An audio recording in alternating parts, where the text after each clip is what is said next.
காயாய் இருந்து பிறகு பூவாய் மாறும். அது என்ன காய்?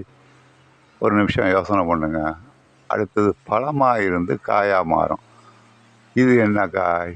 என்ன பழம்? இதை சொல்லுங்கள், யோசனை பண்ணுங்கள். பண்ணிட்டீங்களா? முதல்ல சொன்னது தேங்காய். தேங்காய் காய் தான்.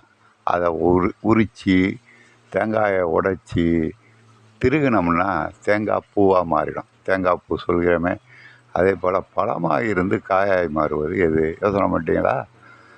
எலுமிச்சம்பழம். அதை அறுத்து ஊறுகாய் போட்டோம்னா ஊறுகாயாக மாறிடும். எப்படி காய் பூவாக மாறும், பழம் திருப்பி காயாக மாறும். மிகப்பெரிய விஷயம்தான், ஆனால் அறிவு சார்ந்த விஷயம். இதெல்லாம் தெரிந்து கொள்ள வேண்டும். விடுகதைகளில் இதுவும் ஒரு விடுகதை. நன்றி மாணவர்களே. நன்றி, வணக்கம்.